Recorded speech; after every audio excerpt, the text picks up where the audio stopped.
So hi, my name is Lyndsey. I'll introduce myself again. My pronouns are she, her, and I'm a full stack engineer at Beamery, which is a talent lifecycle management program platform. Sorry, I got the recording notification halfway through there. So yeah, I work in the office of the CTO at Beamery, where I work on internal tech and longer term product and technical discovery and innovation. And a bit about my background. I didn't come from a computer science background. I did a little bit of coding at university, but I actually really hated it. I was like, I'll never do this as a job. And I thought I was terrible at it. But I did a web development course with ReactJS Girls outside of uni, and I loved it. And that's what really drove me to become a software engineer. And outside of work now, I actually teach that same web development course I originally took. So I've come full circle with that, which is really nice.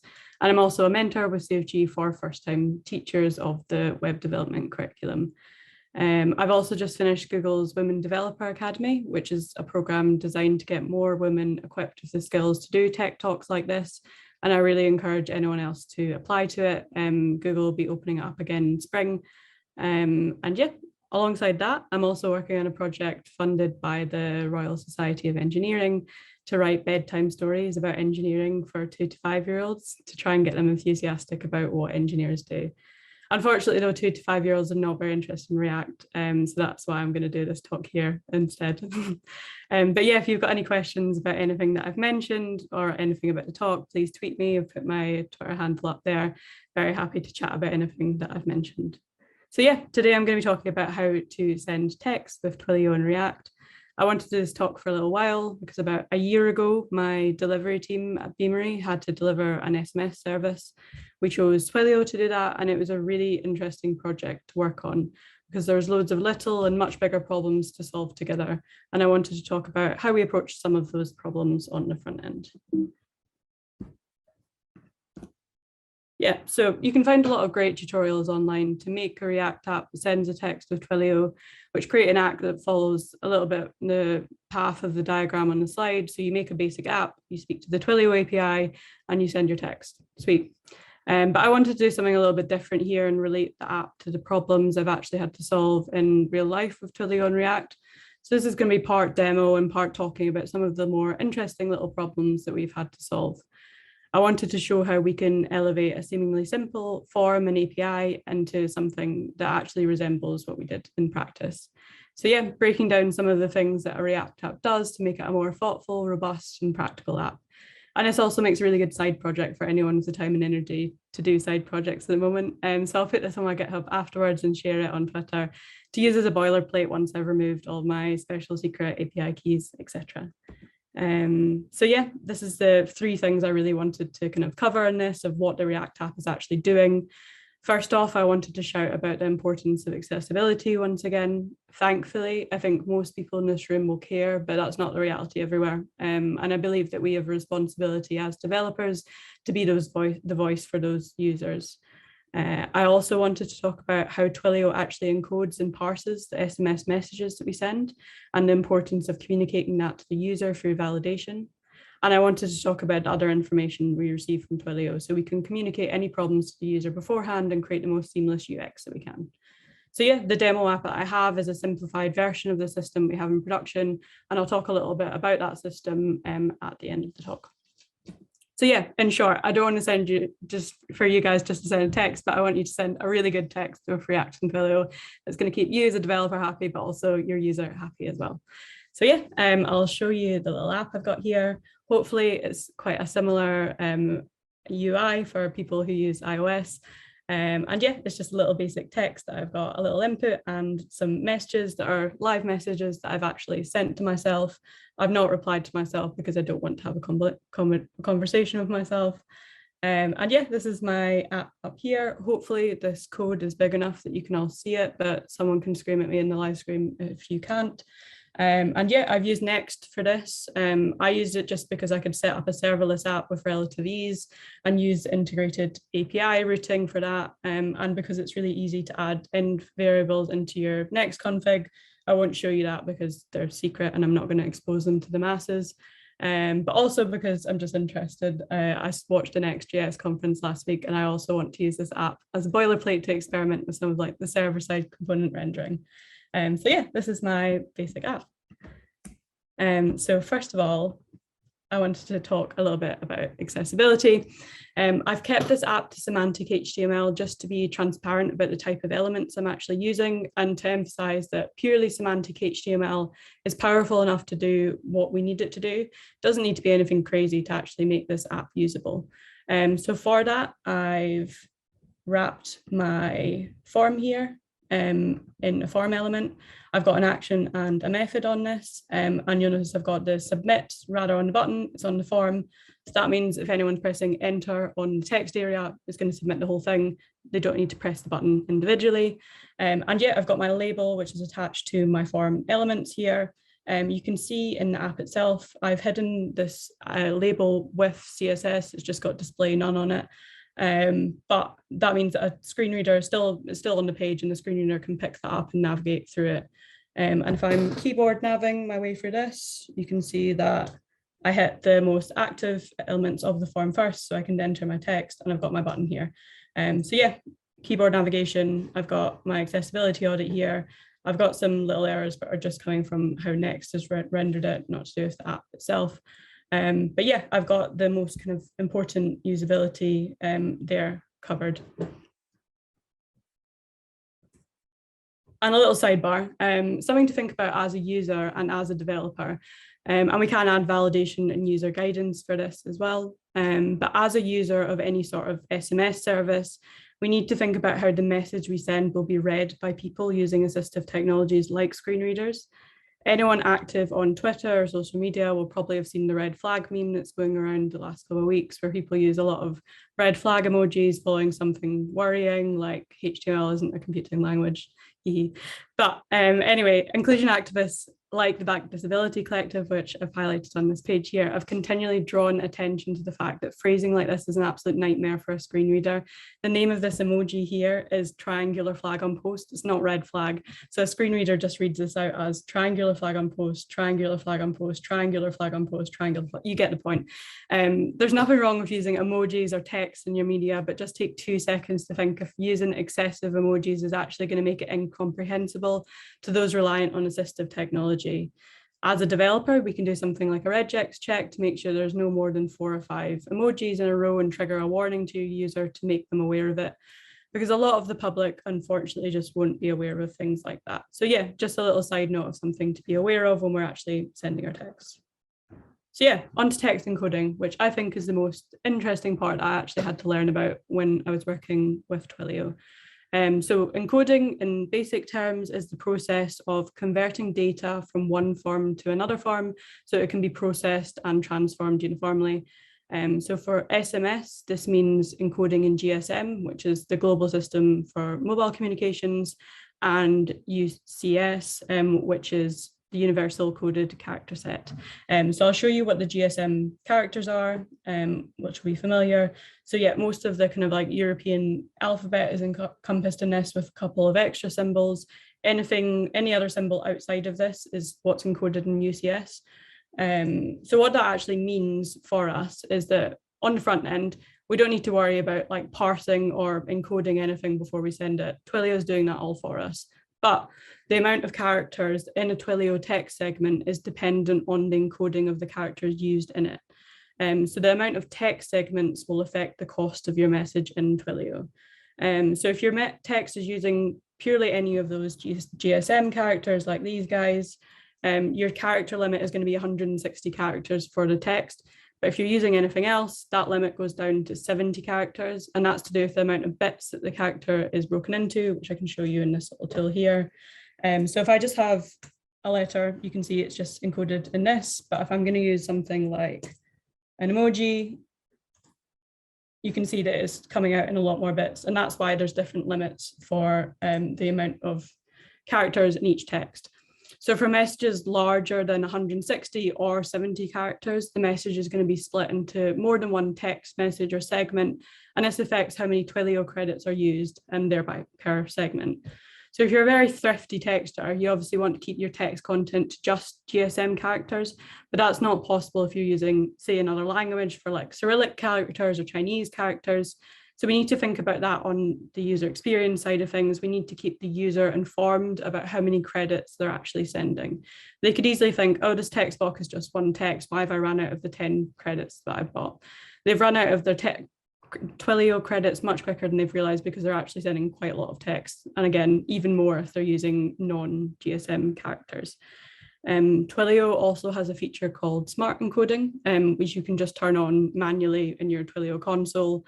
For example, sometimes a Unicode code character, such as like a smart quote, which is like your double apostrophe or like a very long dash, slips into your GSM message, and Twilio will detect that and it can change it around for like an apostrophe or another dash or something like that. So then you can save on the money that you're spending on your text. So yeah, I'm going to show you how we can detect that in the code as well. It sounds like quite a complicated thing to like actually try and calculate, but I'm going to show you how it's actually quite easy using some just little packages that we can use from NPM. So this package here is from Twilio. It's from their Twilio developer education kind of program. It just tells us how many segmented message, and then I'm using the grapheme splitter. Grapheme is what splits JavaScript strings into what a human user would call separate letters or characters. So I'm going to use both of them just to add a little character count to keep the user aware of how many characters we have. So I'm keeping my character limit at 160, but I'm going to go through these 3 steps here. I'm going to check if it contains any non-GSM characters. If it does, I need to change that max character count per message down to 70. And then I need to display the amount of message segments that that text is actually going to be sent into. So yeah, I'm going to do that now. First, I'm going to just initialize these 2 packages.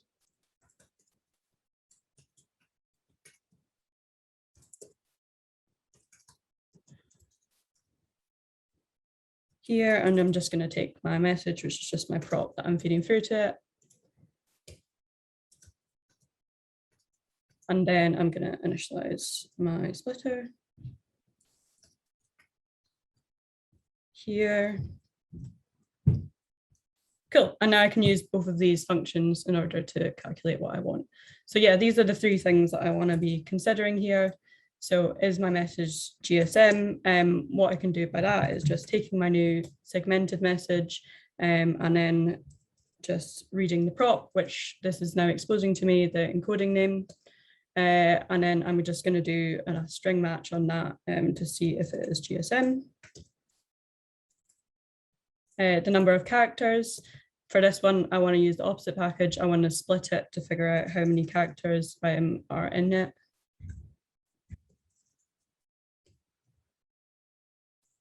I'm just going to do, yeah, so on. So that's going to give me the character count. And the number of segments. I need to use this package here. And then again, this is just going to expose how many segments I have here.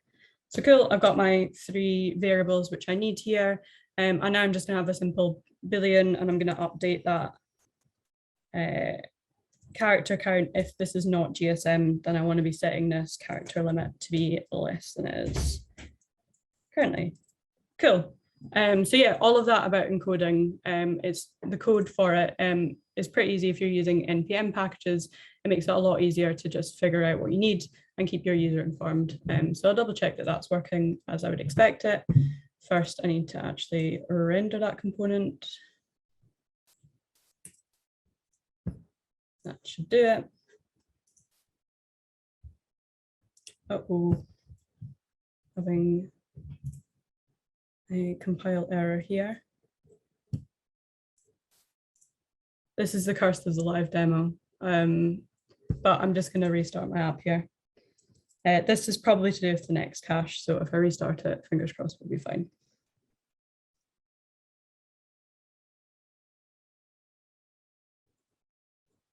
Uh-oh, right, okay, I'm just going to clear the cache and start again.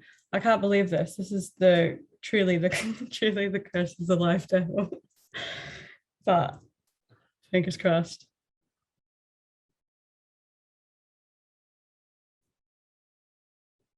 Oh no.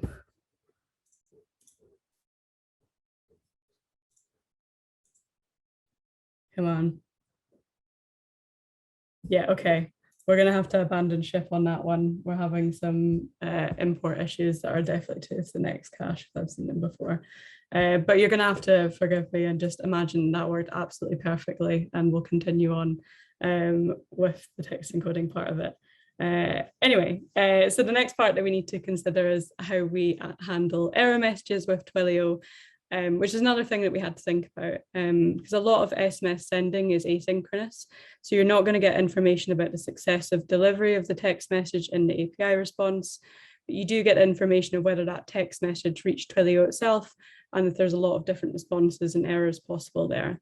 So Twilio itself has some unique error codes, not status code, that give you a more descriptive response to what specifically has gone wrong.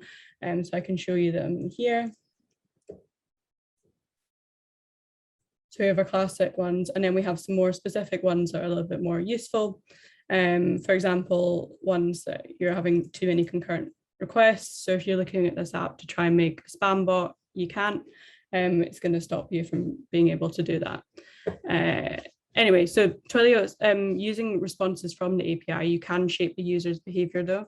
So we can disable the send button on any critical errors like that, making sure that if they have like an error that's relating to like location issues, so Twilio numbers as well, can only be enabled to send and receive messages in certain countries sometimes. So sometimes you won't be allowed to send messages to specific areas, and the error code you receive back will explain as much. So in those situations, what we can do is actually just give a more descriptive error message and disable the send so the user is not continually making the same problem. Validation on the number they're texting as well. It needs to be a consistent area code plus number with no white spaces. And we can certainly check that with regex as well before we're sending and provide a warning too. So yeah, the other information we can fetch as well as like the user's amount of Twilio credits and cash to force them to like top up before they get to the point of sending the message. So yeah, they're not trying to continually send a message when they do not have the money to do so. Just making sure that the UX is apparent and informative enough that it means the user is not having to come back to you when they have errors.